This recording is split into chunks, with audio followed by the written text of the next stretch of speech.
Julia Bishop Hall joined the Association of California Water Agencies in 2019 as a senior policy advocate and now serves as the state legislative director. Pretty impressive. ACWA is, stupid phone. ACWA is the largest statewide coalition of public water agencies in the country, with approximately 470 California public agency members that are collectively responsible for 90% of the water delivered to communities, farms, and businesses in California. Prior to joining ACWA, Julia served as the Deputy Director of Legislative and Regulatory Affairs for the California Gambling Control Commission and held several leadership positions within the Legislative Affairs Office of the Department of Consumer Affairs.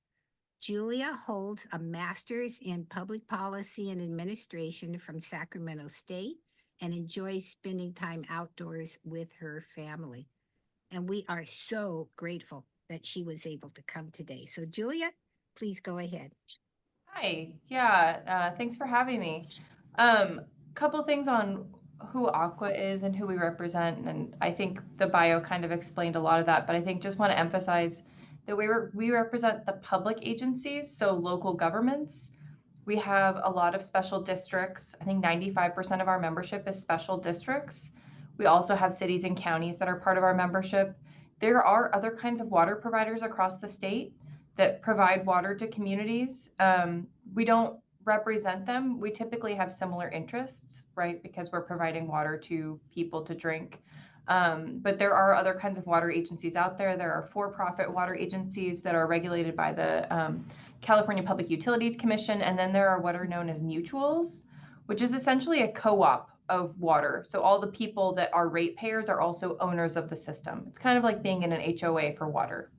So those are the other typical systems that are out there that are managed by, an organization. But we represent the public agencies, so we care from a local government perspective about how those things work and how that all functions.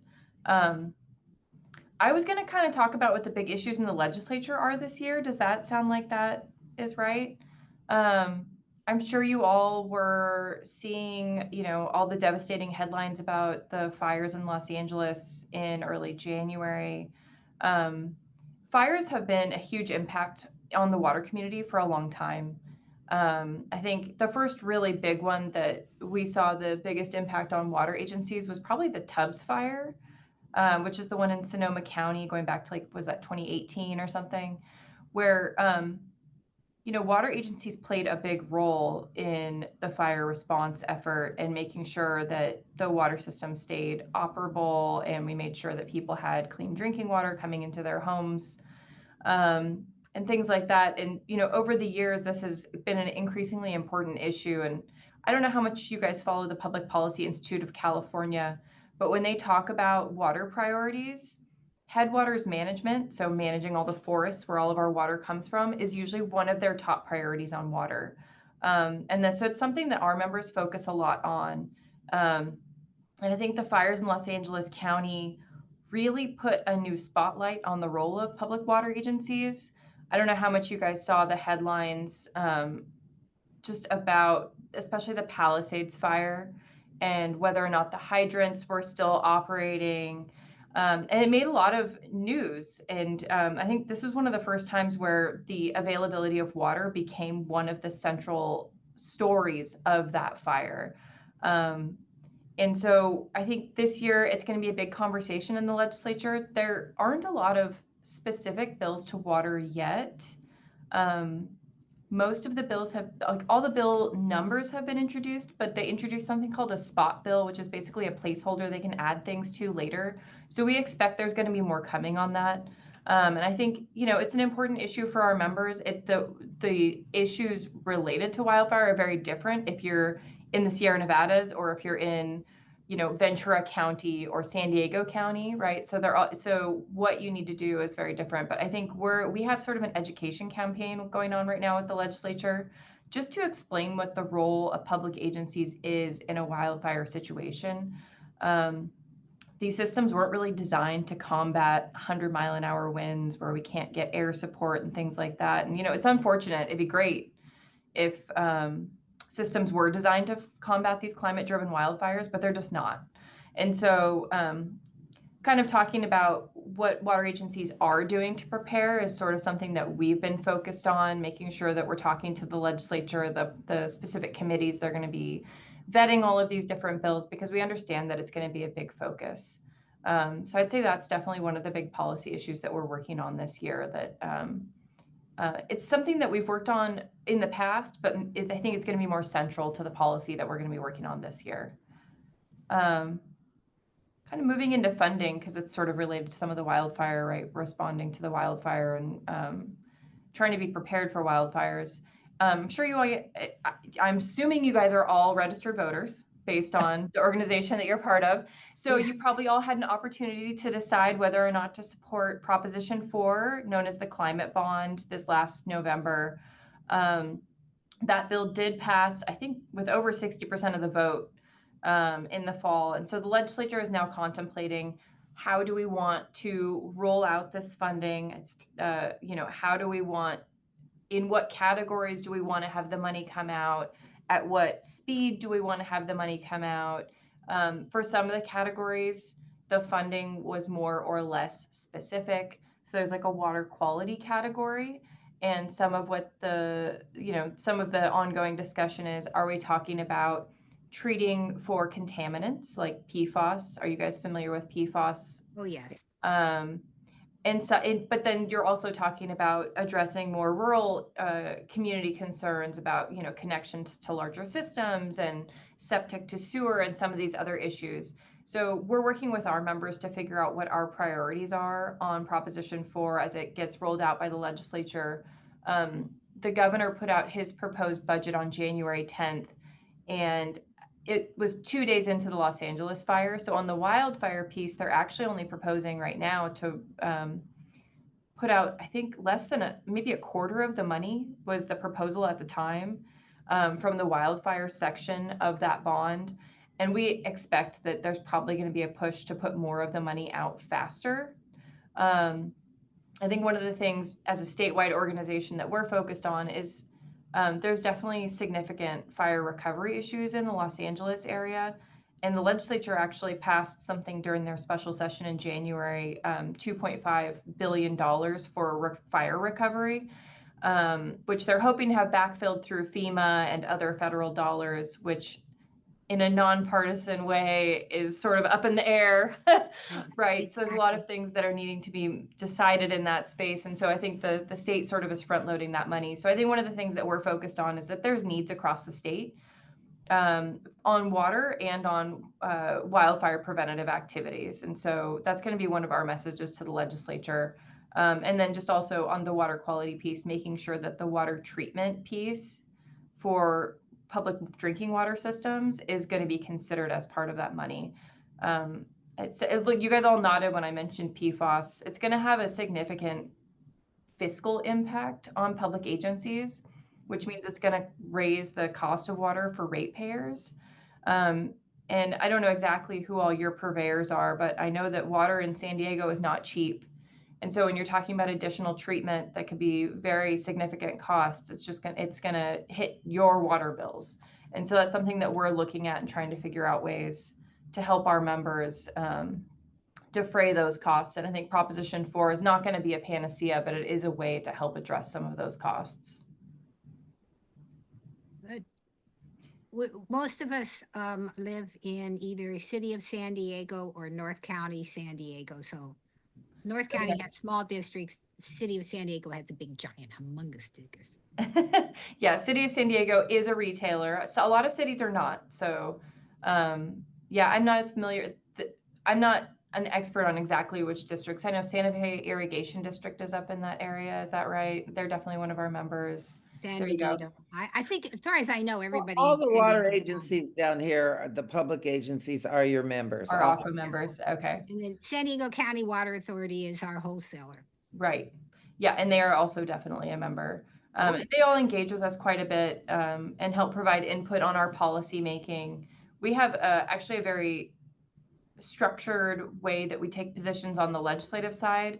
We have a 40-member committee, which includes 4 representatives from your region and Orange County. So we've broken up the state into regions, and so it includes Orange County and San Diego County.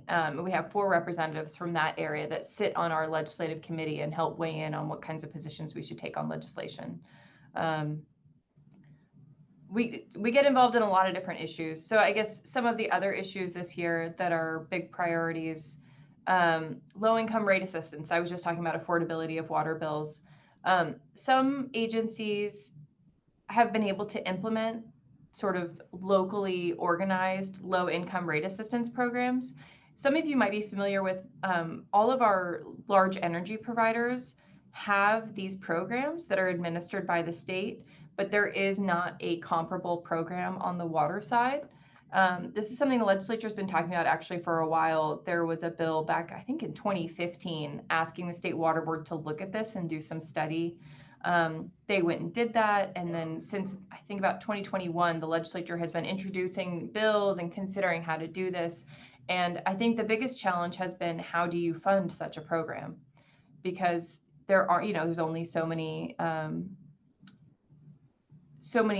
money pots at the state level, and there's a lot of different competing interests. And so there's another bill this year that we're engaging on, and I think what it really, the details that it comes down to is, where is the money coming from? There have been proposals in the past to tax your individual water bills and have the local agency collect that and then send that up to the state to then have it redistributed. And I think for a variety of reasons, that's something that ACWA at least had pretty significant concerns with. And so, we've been working with the sponsors, who's an environmental justice organization, the Community Water Center, to basically, I think we're in agreement that this money needs to come from the state. I think the question is, where does that actually come from, right? That's the challenge around this issue. But it is a significant issue, and I think a lot of our agencies really would like to be able to offer these programs. Those that have implemented their local programs are typically larger programs that have revenue sources outside of ratepayer dollars. I don't know if the city of San Diego has one, so I'm just making this up. But as a city, they have other revenues that they could use. They have property tax revenues. They may have land holdings that they rent for revenues. So they have revenues that are not from their water bills that they can use for a program like this. Again, I don't know if the city of San Diego has one, but just as an example, those agencies that are pretty much reliant on the ratepayer bills that people are paying cannot subsidize a program by charging their customers. It just doesn't work that way. So it's definitely a significant challenge, and I think one that we're committed to trying to find a solution on. I hope you can, because City of San Diego is way, way behind on their budget. And I'm pretty sure they're not going to be creating that program because they have so many other basic needs that they have to work with. But what happened to the federal program that gave help to very low income water users? Is that gone now? Yeah, I think it was limited term funding.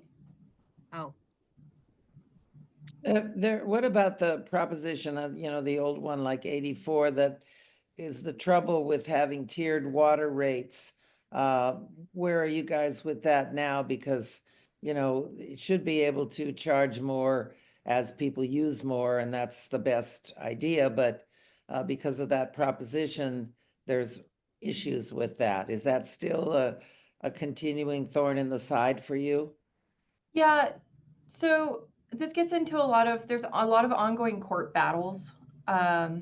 Most of them brought by the Howard Jarvis Tax Association, and a lot of agencies that have implemented tiered rates to try to have those that are using significantly more water pay significantly more for their water are running into issues where the courts are agreeing with Howard Jarvis that the rates that were adopted are not lawful. And so this may come to a point where there is a bigger conversation about how do we address this legislatively.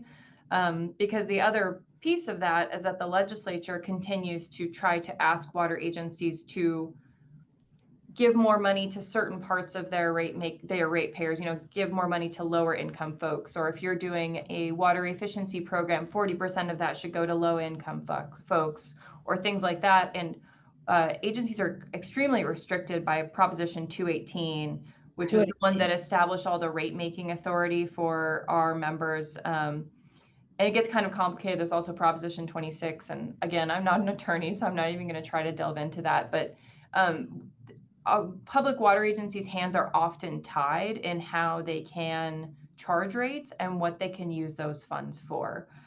So it is a significant barrier to being able to address some of these issues. So Julia, have you had any time to review the SB 10, the new bill that's related to work on Tijuana River pollution issue? That's a very important issue down here in San Diego. And I was curious if ACWA had in the past or now is going to be involved in that in any way. Did you say Senate Bill 10? I think it's Senate Bill 10, SB 10.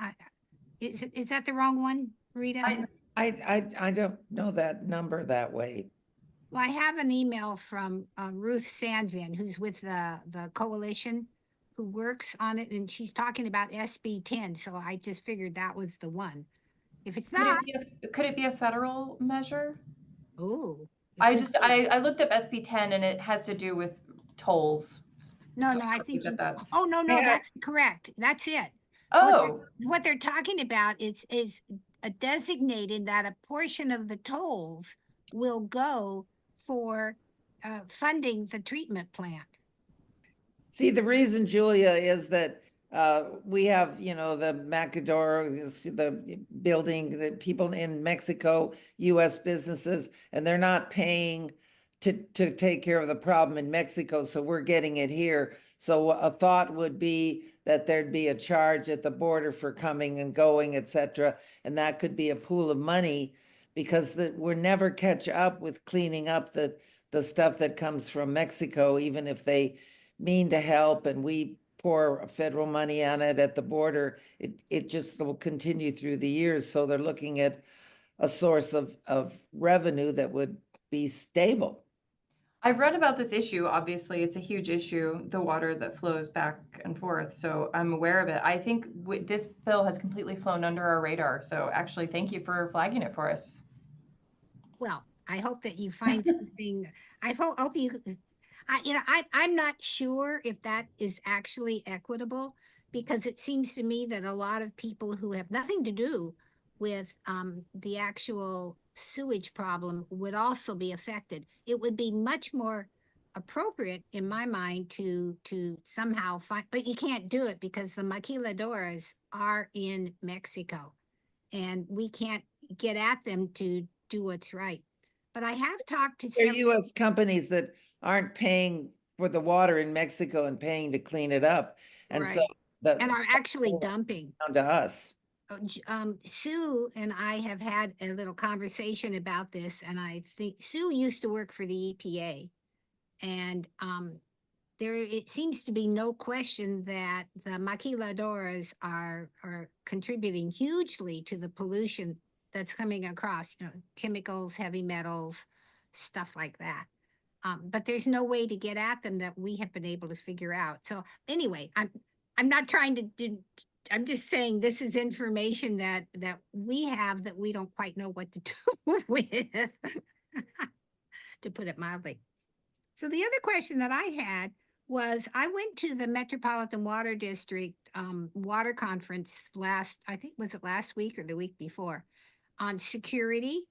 And I'm wondering, did ACWA come away from that, or do you now have any work going on related to security for water districts specifically? Because that could turn into a huge issue.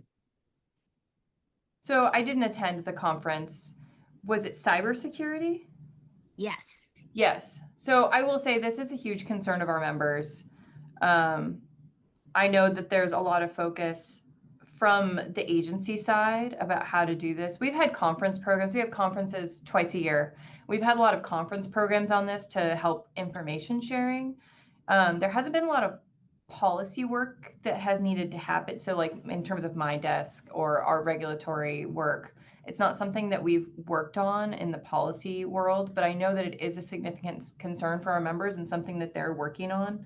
And actually, even just as ACWA, it's something that we've implemented a new cybersecurity training, and I know it continues to be a big challenge for folks. The FBI spoke a lot during the first part of the conference, and they are concerned about terrorism in addition to cybersecurity. Apparently, there is a lot of talk going on amongst terrorist groups about destroying water access. I think that's a way of disrupting the public. And I mean, horrible things that were not part of my world normally. I never thought about that before. So it was kind of shocking. But the FBI is very interested in everybody letting them know if anything's strange. You know, if it's that if you see it, say something or whatever that saying See is. something, say something. Yeah. There you go. Yeah, but it's especially related to water because it's a relatively easy thing to bomb a pipeline or do something really significant that would mess up water supply for a large number of people. As I say, it wasn't something that had crossed my mind before, so I was intensely interested and horrified. I was curious if Aqua, had. I'm sure you had someone there. It seems like you would. We probably did, but yeah, I was not there. I understand. Rita. Question about we're down here at the end of the pipeline. San Diego used to depend in the old days so much on Northern California. Less so now. It's mostly Colorado River water, as you know, Julia. But still, maybe a quarter or whatever can, in some years, come from Northern California. So the Delta, the tunnel project, that continues to be a big issue, and Metropolitan supports it. Would you talk about ACWA's priorities there? You're still supportive of the project? Yeah, so in terms of the tunnel, we actually don't have a position. As you can imagine, Northern California agencies and Southern California agencies have very different views on this particular project. There are other areas on Delta policy where we do engage. The State Water Resources Control Board is currently considering the Delta plan that they have in place and like what the next Delta plan will look like. And they're considering two different pathways. And one of the pathways is what is known as unimpaired flows, which is essentially let the water flow as it flows. And the other pathway is, they're calling it the healthy rivers and landscapes, but anybody who's been talking about this past a year ago was saying the voluntary agreements.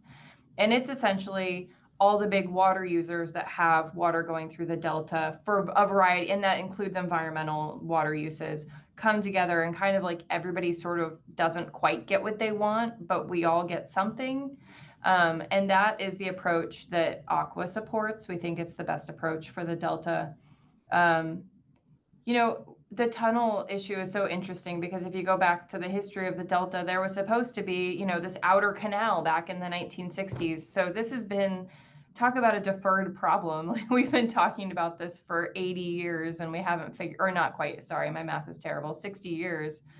And we still don't have a solution. And so yeah, it's a big challenge. Me personally, not on behalf of my organization, probably something needs to be done. I'm not a scientist. I'm not the smartest person in the room. If the tunnel is what the scientists think is the best option, we probably need to do something. Well, it's not necessarily. I mean, you have scientists on both sides of that I one. know. Yeah. What about Sites Reservoir? Has Aqua taken a position on that? Yeah, we're supportive of Sites Reservoir. It's an off-stream reservoir.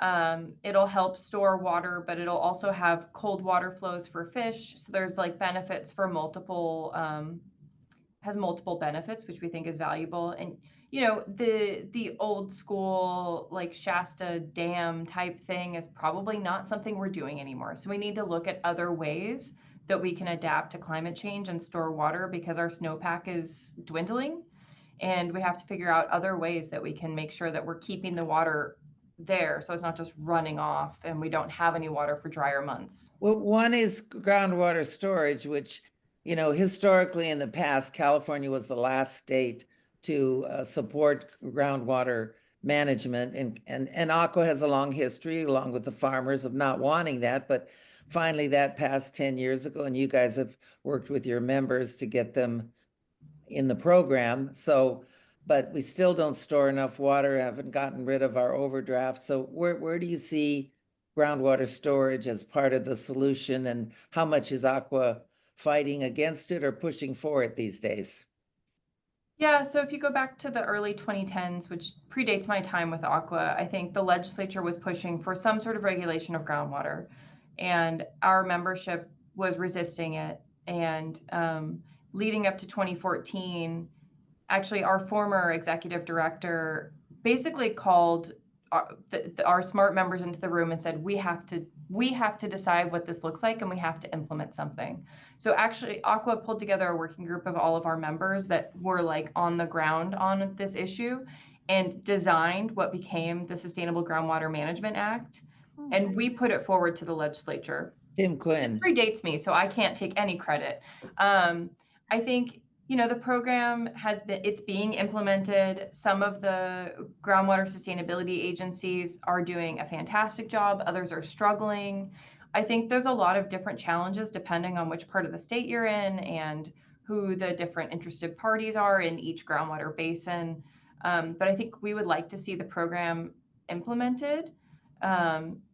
And I think there's other barriers as well. You know, the regulatory restrictions around when you can recharge groundwater during high flows are less than ideal. And we're running into, you know, as a statewide organization, issues of people who are, we're going back to the Delta, people who are above the Delta who want to recharge that water in these high flows, and people who are down below the Delta who want the water to flow through and come down to them. And so it becomes this who gets the water discussion, even though we're talking about groundwater at that point. So I think there's a lot of interesting challenges there. I think a lot of people feel like that's probably one of the more interesting policy areas that's going on right now in the state, just because it is such an important way for us to adapt to climate change. Exactly. And there Sue? are some members that haven't passed the state board, that, you know, haven't had their plans thrown back. And those are some of your members too. So you're dealing with that, right? Yes. Yeah, we are. We've been weighing in and working with our basins that have been sort of made examples of by the state. Yeah. Yeah. Sue, you will be the last question. I was just going to go back to Sites Reservoir, and in my prior employment, one of my tasks was to review it and comment on it for the NEPA process regarding methyl mercury generation and harmful algal bloom that are expected in the design that they've proposed. And I assume that ACWA has a lot of information on how to treat harmful algal blooms and how to treat methyl mercury, and just wondering how much is that weigh in on the, yes, we need to store water, but storing water that we know automatically is going to be problems. If you could just share some perspective on how you guys balance that. Yeah, I think it's kind of, we're somewhat removed from the action of these things, right? Because we represent our members on advocacy and policy, but we're not the ones implementing the project. And so, you know, I don't know if I'm smart enough to speak to your question, to be perfectly honest, because I think it's complicated. It's probably not a perfect project. right? What Just like is? most of the projects out there probably aren't perfect projects. And, we had this one that everyone was holding up. Everybody supported it. The environmental groups supported it. The water agencies supported it. Everybody loved it. It's Los Vaqueros Reservoir. I don't know if you guys saw the news, but it collapsed because of nobody was willing to take on the liability of the project. And there were issues in the permitting process. They weren't going to be able to store as much water as I thought they were going to be able to. So like, are they really getting the bang for the buck? And so there were a number of different issues that cropped up. And, that was a project that everybody supported, and it still Yeah. sort of collapsed under its own weight. And That so, was too bad. yeah. Yeah, I think people were pretty disappointed about that one. So I don't know if I have an answer for you other than it's super complicated. And I think, yeah, probably it's not a perfect project. I'm guessing most of them are not. Does Thank you. ACWA do any kind of long-term visioning? Kind of like, let's look 50 years ahead. What do we really need? As opposed to responding to things that are just coming up in the ledge. Yeah, I think it's something that our board actually just recently we went through our strategic planning process. And I think it's something trying to look further ahead and be more proactive on our policy is something that we have not always done a great job on. I talked about the Sigma bill that we put together, but that was also after several years of pressure from the legislature that we decided we had to do this thing, right? Like we got kind of pushed to the brink. I think something that me and Chelsea, who wasn't able to be here, have been talking about is that we're going to have a new governor's administration coming in. And so, and that's not 50 years, but just thinking like, what can we bring to the next governor for them to work on for the next 8 years? Like what kind of big ideas need to be worked on, and what kind of ideas can be actionable on the ground, ready to go, to try to work with them on. And so I think it's definitely something we've identified that we need to be more proactive on. I do think I mentioned PPIC earlier. I think they do a lot of really great work in that space. And they did a really interesting panel concept that I went to a couple months ago, where they had some people up on the stage and they gave them fake headlines from 50 years from now that were really positive and said, how did we get here? If in 50 years we had this positive headline, how did we get here? And the panelists, who are all experts in their areas, would have these really interesting, all the stakeholders came together and we all did this thing. And, anyway, I think there's definitely more to do on thinking big picture, long term. I will give a lot of our members credit on that. And I think San Diego County Water Authority is really trying to do a lot of that as well. Yeah. So, yeah, I think it's something that we're working on and trying to figure out how to be more proactive for sure. Thank you so much. And Julia, I want to thank you again for stepping into the breach. Yeah, no problem. Really So appreciate it. And much. this has been really illuminating. I mean, I knew that ACWA was important, but I did not know that you had all these different issues going on. So I really appreciate the information They you've cover given the us. waterfront. We could keep going for hours. Yeah. Well, you're lucky to get away actually as when you are, I have to tell you. Okay, thank you so much for coming. And Thank you're you. welcome to stay or go, whatever suits your schedule, but we Well, thanks really for having appreciate. me. And we'll be down, our ACWA conference is in San Diego this year, the week after Thanksgiving. So Oh, Ah, wow. well, so maybe we'll be we'll down come there visit. in your neck of the woods. All right. Thank you, Julia. Great. All right. Thank you. Bye. Bye. Bye-bye. That was wonderful. And thank you so much, Rita, for suggesting it. That was great on your part.